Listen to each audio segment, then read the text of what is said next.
You know, I think Tom Holland might actually be the luckiest guy in Hollywood. Like, not only is he just everywhere nowadays, and not only is he actually a pretty damn good actor, but he's Spider-Man. More specifically, he's Spider-Man in the MCU. And even more specifically, he's Spider-Man in the best MCU movie to come out after Endgame. And not only that, but he's Spider-Man in one of the best Spider-Man movies ever. And personally, in one of the best superhero flicks I've ever seen. People are enjoying this movie a lot, but I'm actually kind of surprised that they're not enjoying it even more, like even more. For me, this is easy S tier MCU material right here. The MCU has so many goddamn movies and series that there really aren't a lot of them that even come close to this one. Like if I was making a tier list right now, I'd have no problem putting this in S tier, right next to like Guardians 1 and Infinity War. I'm not even kidding. Now, this could be a hot take depending on who you ask, but I always thought that Tom was hands down the best version of Peter Parker we've ever had in a movie, regardless of how good the movies he's in are. Like, I think the original Tom Holland trilogy is a mixed bag. Homecoming I really like, but that's just because it's really cozy. It's just a teen comedy with Spider-Man and it's cute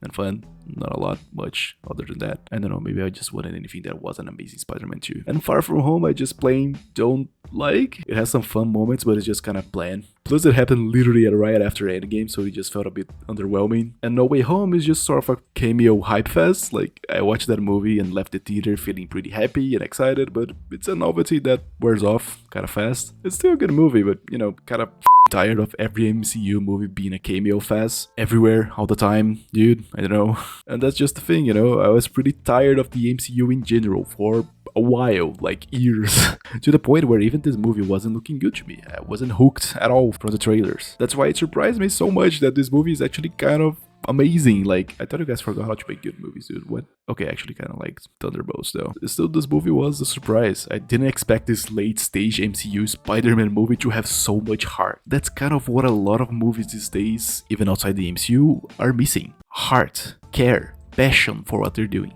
This is a Spider-Man flick that's proud to be one, and it goes out of its way to have an incredibly compelling story, an emotional arc for multiple characters. Spoilers ahead, by the way. I could not have guessed in a million years that Jean Grey, of all people, would be the villain for a Spider-Man movie. Now, a lot of people could, understandably, just look at this and say that it's a pretty obvious cameo to set up for future movies. And I know I'm the guy who literally like a minute ago was complaining about the weird-ass cameos and references that the MCU and Disney in general keeps relying on lately. I'm looking at you, Star Wars. There's a difference here though. This movie has many guest appearances from other Marvel characters, but it's done way more tastefully, because they actually matter to the story. The characters are written entirely around the plot in a way that feels meaningful. The Punisher is a major character in this, and it really surprised me that I liked him this much here. Like, he's probably one of my favorite characters in the entire movie, because I usually kind of don't like the Punisher at all. I usually think that the fact that he's just a normal human man in a superhero comic is kind of lame. He doesn't even wear a cool outfit or anything. But here I kind of got what his deal was, because he's just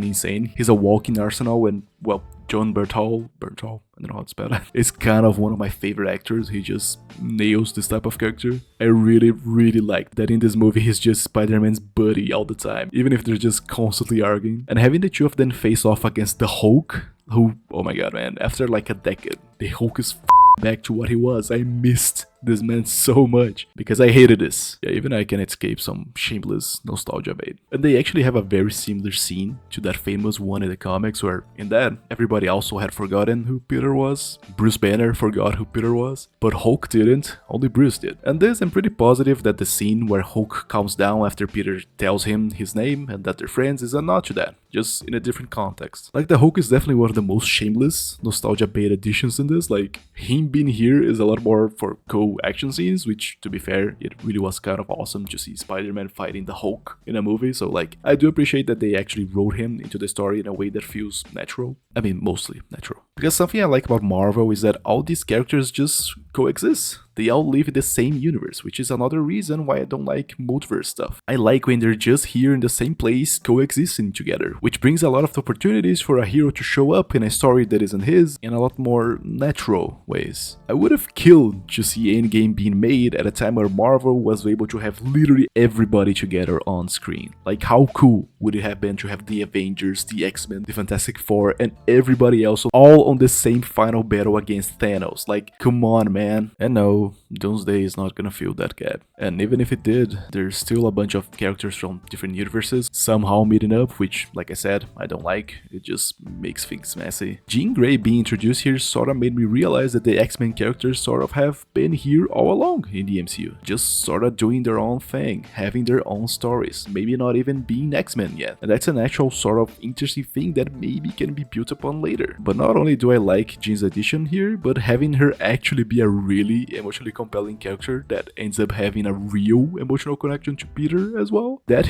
was my jam. The entire final section of this movie was just an incredible emotional roller coaster that just kept going and hitting harder and harder. I cried in this movie, and while it's pretty easy to make me cry with movies, I think I only cried with an MCU movie in Endgame, but that's a given, you know. That final scene of Aunt May comforting Jean like that got me, and she says the absolute perfect thing that was just so beautiful. And the fact that they complement that right after by having Peter and Jean form a real emotional bond forged together by the fact that they related to each other, that both of their arcs were intertwined through the entire movie. How Peter uses his own emotional resolution to help her find her own. Dude, are you kidding me? This movie has no right being this good. Like, that's why it really is surprising to me that people aren't praising this film even more. I legit think it's so good. Like, actually surprisingly so. It has some dumb stuff here and there, like the Punisher just being in some situations where sometimes where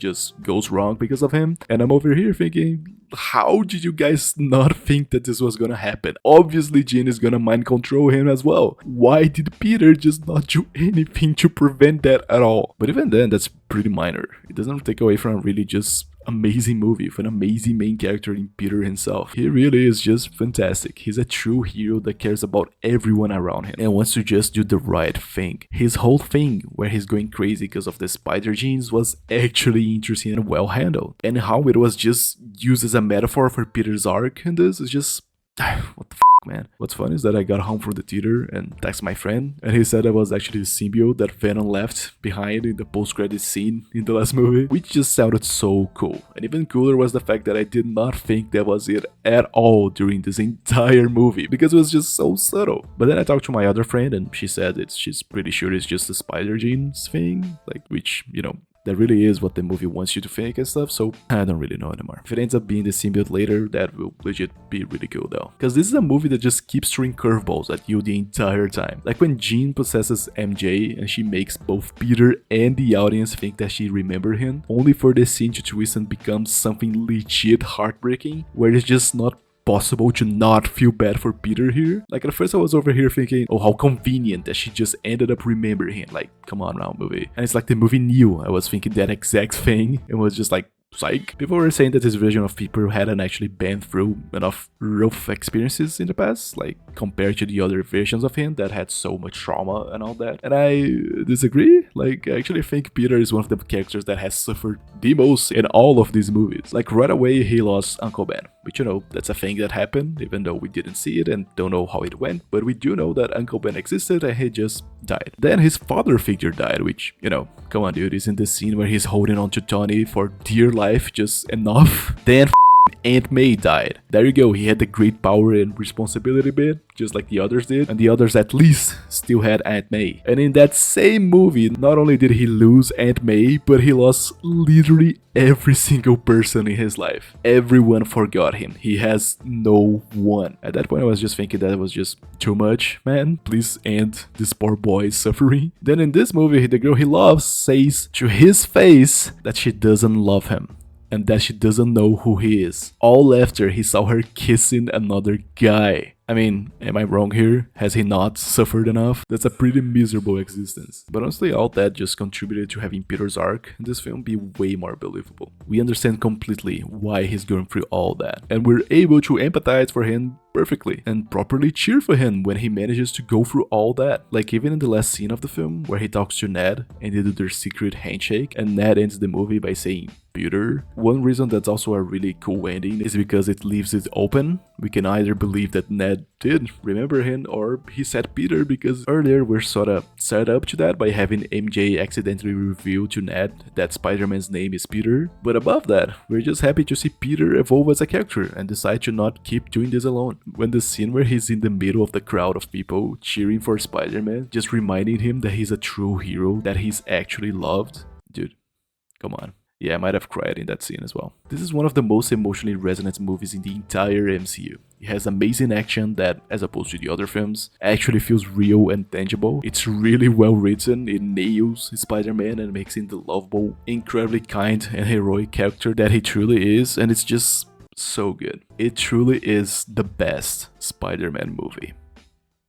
And live action, that is. Spider-Verse is still better. But it is still better than Spider-Man 2. Ha!